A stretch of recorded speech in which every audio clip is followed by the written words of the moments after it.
कलमोडीचा प्रकल्प जो आहे तो मुळामध्ये खेड तालुक्यातल्या काही गावांची आणि आंबेगाव तालुक्यामधल्या सातगाव पठाराच्या गावांची पहिल्यापासून ही मागणी होती की आम्हाला चासकमांच्या धरणातून पाणी द्या.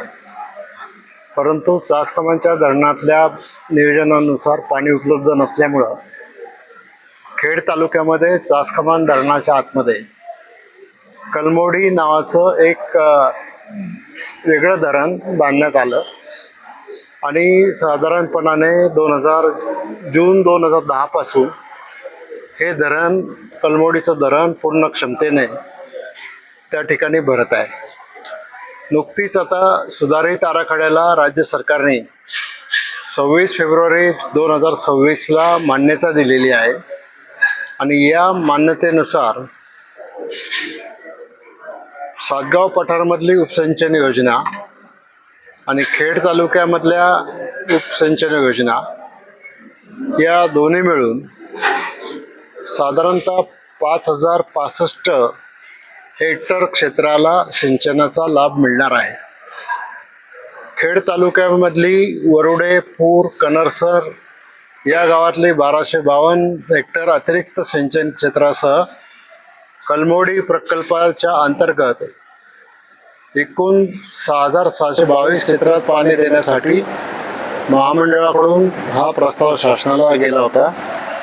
त्याच्यामध्ये फेर जल नियोजन जे आहे त्याला राज्य सरकारने मान्यता दिलेली आहे आणि मूळ प्रकल्प अहवालानुसार एकूण सिंचन क्षेत्र 5065चे फेर नियोजन करून जल नियोजनानुसार 1557 हेक्टर हे अतिरिक्त क्षेत्र असे 6622 क्षेत्र प्रस्तावित करण्यात आलेले आहे.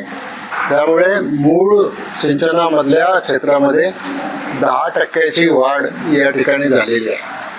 प्रामुख्यानं याच्यामध्ये खेड तालुक्यामधली जी गावं आहेत आणि आंबेगाव तालुक्यामधली जी गावं आहेत त्याच्यामध्ये काही लिफ्ट इरिगेशन योजना पिण्याच्या पाण्याकरता आणि चासकमांचं पुनर्भरण करण्याकरता सुद्धा.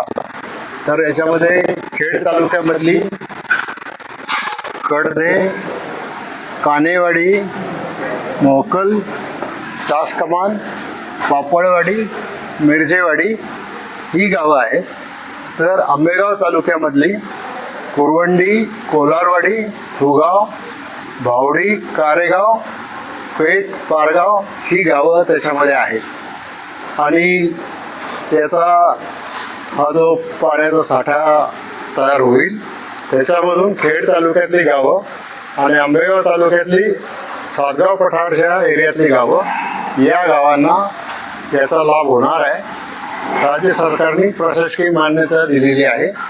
बाकी आणखीन काही टेक्निकल बाबी त्याच्यामध्ये पूर्ण करायच्या आहेत. त्याचा पाठपुरावा आम्ही सातत्यानं करतो आहोत. मला हे मान्य आहे की याला खूप विलंब झालेला आहे, परंतु आता हे काम मंजुरीच्या स्टेजमध्ये आहे. आणखी 1-2 मान्यता झाल्यानंतर मग या कामाच्या संदर्भामध्ये टेंडर काढून प्रक्रिया पूर्ण केली जाईल आणि हे पाणी मिळेल. खरं तर एखाद्या भागाला पाणी देण्यासाठी स्वतंत्र धरण आणि लिफ्ट इरिगेशन योजना याचं नियोजन कधीच झालं होतं, परंतु आणि धरणाच्या कामाचं आणि लिफ्टच्या कामाचं टेंडर एकत्र निघालं होतं. लिफ्टचं टेंडर किर्लोस्करला मिळालं होतं, परंतु काही अडथळ्यांच्यामुळं ते काम त्यावेळेला सुरू होऊ शकलं नाही. परिणामी त्याच्यामध्ये विलंब झाला, खर्चामध्ये वाढ झाली आणि आता त्याला पुन्हा एकदा गती देण्याचं काम सुरू झालेलं आहे. आम्ही अजितदादा पवार, आज स्वर्गवासी अजितदादा पवार असतील किंवा खेडचे आमदार असतील किंवा आम्ही असो, आम्ही सगळेजण याचा पाठपुरावा करून ते काम मार्गी लावण्याचा प्रयत्न करतोय. लवकरच या भागातल्या लोकांना पाणी मिळेल असा मला विश्वास आहे.